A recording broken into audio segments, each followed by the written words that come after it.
안녕하세요. 밴쿠버 인사이트입니다. 이번 시간에는 2025년 2월 7일 토론토에서 트루도가 캐나다 미국 기업 정상회담 중 연설 영상입니다. 그리고 마지막에 트루도가 캐나다 51번째 주가 진짜일 수도 있다는 언급한 영상도 있습니다. 캐나다인들의 단합을 지지하면서 중간에 저도 처음 듣는 이야기가 있어서 알려드립니다. We need to both start thinking tactically and strategically. On the tactical side, we need to talk about tariffs.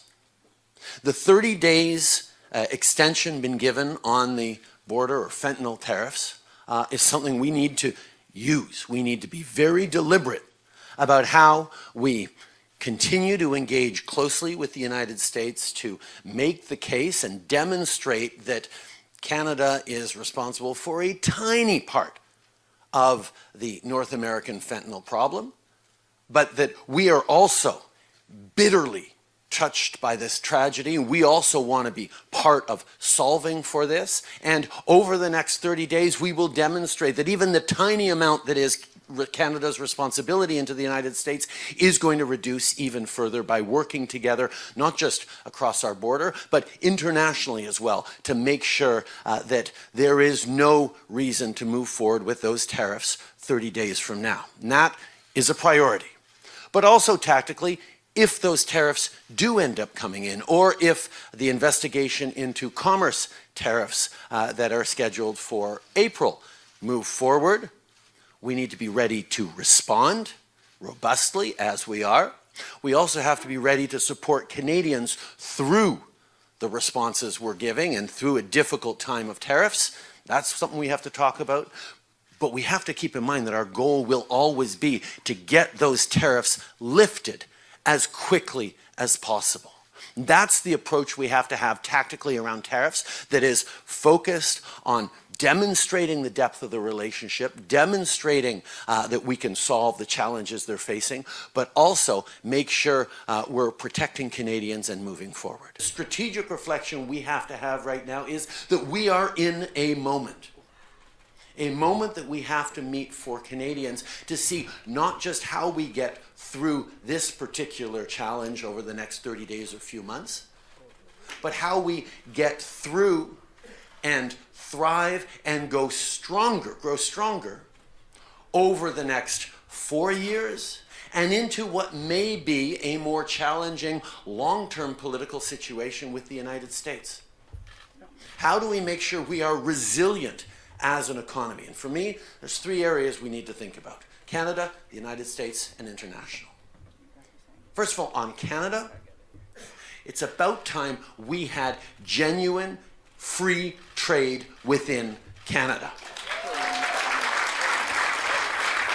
Now, internal trade is something that we've been talking about, and quite frankly, the business community has been talking about for decades, as we have to move forward on it. This is one of those moments and opportunities where we actually can. There's a window open because of the context we're in. We have to jump through it. And it's not just about political will, because I can tell you, all the premiers are united in saying, yes, let's do it. But there's challenges within bureaucracies to say, oh, but it'll be hard to recognize teaching certificates from one quarter of the country versus another. It'll be hard to get proper labor mobility, or there's a reason we have a specific tire requirement on our trucks for our province, or a specific need for a first aid kit in those trucks that differs from one place to the other. A lot of barriers that just don't make sense. But it's going to require all of us, not just governments, but business leaders as well, to step up and push hard and make sure that in this moment, we actually move forward on free trade within Canada that'll make us more efficient, more competitive, and give greater opportunities for Canadians, and not just individual Canadians, but businesses and suppliers to do business across Canada, east-west, and not just north-south, that has always been easy and default until this point. So that's something I'm going to need all of your help on to push. 캐나다 내에서도 관세가 있었다는 것입니다. 즉 주마다 서로 물건을 팔 때 관세를 적용했다는 것을 말하며, 현재 미국 관세로 인해 캐나다인들의 생필품과 먹거리가 위험에 처해 있으니 캐나다산을 구매하자고 하며 미국산 불매 운동을 하고 있으므로 캐나다산에 적용된 관세를 없애자는 이야기입니다. 저는 지금까지 로컬 푸드나 캐나다산을 먼저 구매하여 먹었습니다. 다만 캐나다산이 없는 경우는 미국산, 멕시코산을 먹을 수밖에 없었습니다. 옛날부터 우리 캐나다인들은 캐나다산 제품에 자긍심이 있었습니다.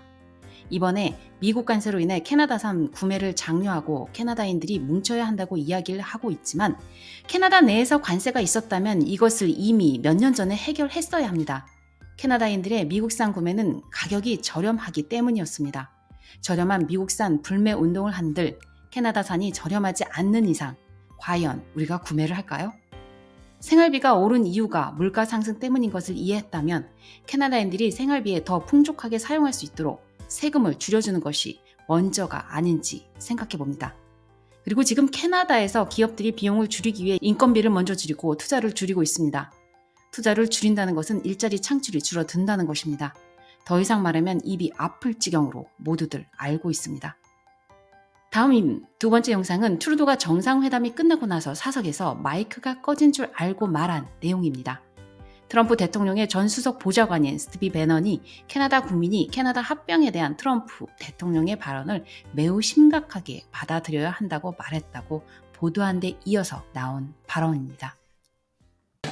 I suggest that not only the Trump administration knows how hypocritical that maybe you're going to get a why they keep talking about absorbing us and making us hypocrites. They are very aware of each of the things of what we have. And they very much to benefit from it. But the money is the easiest way to do it. They know that speakers on. There's real